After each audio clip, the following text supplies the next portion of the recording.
بسم الله الرحمن الرحیم.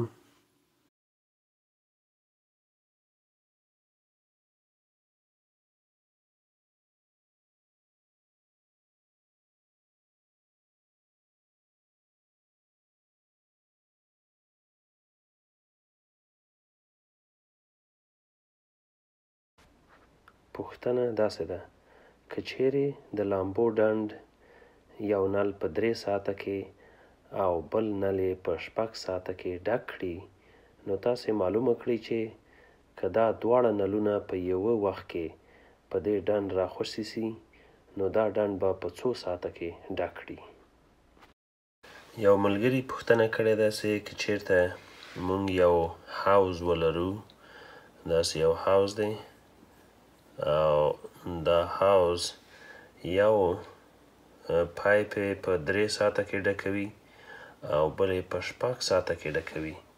تاسې معلومه کړئ چې دغه حوض به په څو ساعته کې ډک سي که چیرته مونږ دواړه پایپونه په یو وخت کې په دې حوض باندې راخوشي کړو. نو د دې د حل لپاره او دې ته د ورته نورو پوښتنو د حل لپاره په ډیره اسانه سره د ریاضي نه ګټه اخلو او دا داسې حل کوو. دلته وګورئ، دا په 3 ساعته کې حوض ډکوي، نو دا مونږ داسې لیکلی سو چې په یو ساعت کې به یې څومره ډکې کړي. په یو ساعت کې یو پر 3 حصه یعنی 3 حصه د دې ډکوي او دغه بل دوم پایپ په یو ساعت کې 6 حصه د دې ډکوي. نو د دوی دواړه د دغه حصې یعنی کوم عدد چې مونږ ته راکړی ده یو پر همغه عدد لیکو او دلته هم دوهم یو پر 6 لیکو. دوی دواړه سره جمع کوو. د کسرونو د جمع څخه مونږ داسې لیکلی سو چې یو پر 3 جمع یو پر 6 مساوي کیږي. په اسانه سره دا لیکلی سو چې یو مشترک مخرج لیکو، 6 په 3 سي تقسیم سي او په یو کې ضرب سي، نو 2 6 سي په 6 تقسیم سو یو په یو کې یو. دا به مساوي سي له 3 پر 6 سره. او که چېرته نور هم مختصر کو اختصار یې کو، نو 1 په 3 کې 3 او 2 په 3 کې 6، نو 1 پر 2.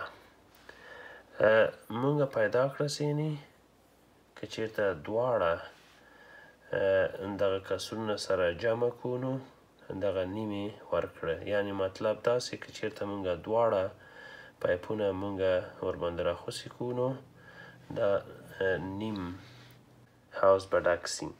اوس د دې لپاره چې مونږ په دې ځای کې خو په اسانه سره مونږ ولی چې نیم او نیم به په بل ساعت کې ډک سي چې 2 سي، خو د دې د حل لپاره او د دې د کسر د حل لپاره دغه د دواړو کسرونو جمع چې مونږ پیدا کړه دا را اخلو او داسې لیکو چې دا یو حوض تقسیم دی همدغه کسر چې دا کسر مونږ پیدا کړ، نو یو تقسیم د نیم چې مونږ وکړو، نو یو دا په زر باندې بدلیږي او دا سرچپه کیږي. له دې نه وروسته 1 په 2 کې 2 او یو او د یو ته لیکلو ته ضرورت نشته، نو 2 یې لاسته راکړه. نو اوس مونږ ته معلومه شوه چې که چیرته دغه پایپونه چې یو یې په 3 کې ډکوي او بل پایپ یې په 6 ساعته کې ډکوي، که دواړه سره مونږ په یو وخت کې ورباندې راخوسي کو، نو په 2 ساعتونو کې به دغه حوض ډک کړي. دا یعنی یو معمول حل دی د داسې پوښتنو د عبارتي پوښتنو د حل لپاره که هر څوک یې له تاسو څخه وکړي. په همدې شکل باندې یو بل پوښتنه هم لرو.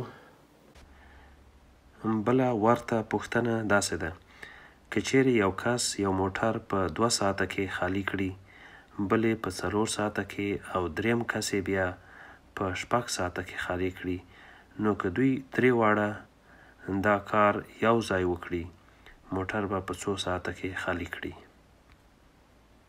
یوې په 2 ساعته کې ښکته کوي، دا ډېر غښتلی او قوي ده. بلې 4 ساعته کې، او بل ډېر کمزوری دی، هغې په 6 ساعته کې مال ښکته کوي. که دوی 3 واړه کومک سي نو په څو ساعتونو کې به دا موټر خالي کړي. بیا هم د پخواني پوښتنې سره سم چې ما تاسو ته یو عمومي یو حل درکړی، 1/2 لیکو، د دې په ځای باندې 1/4 لیکو، د دې لپاره موږ 1/6 لیکو. دا ټول دا کسرونه سره جمع کوو، د دې ټولو مشترک مخرج 12 لیکو، ځکه چې 12 داسې دی چې په ټولو باندې تقسیمیږي. 12 پر 2 چې تقسیم شو 6، 6 په 1 کې 6 او جمع 12 په 4 تقسیمیږي 3، 3 په 1 کې 3 او 12 په 6 تقسیم کو 2، 2 په 1 کې 2. نو دې ځای نه لیکلی شو چې 6 جمع 3 9، 9 او 2 11، 11 پر 12.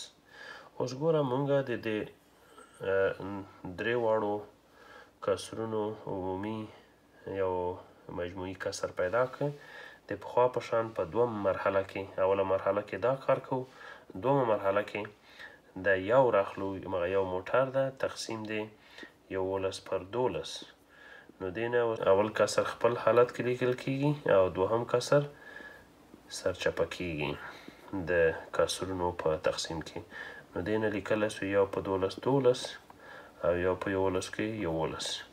دلته تاسو اوس وګورئ چې 12 پر 11 داسې هم لیکلی شو چې ګوره که چېرته دا په دې باندې تقسیم کړو، یو رسیږي، یو به پاتې سي پر 11 باندې.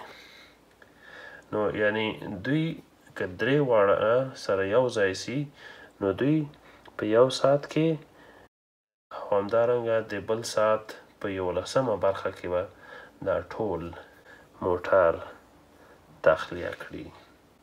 نو په دې شکل باندې نورې پوښتنې هم حل کولی سئ په مخه.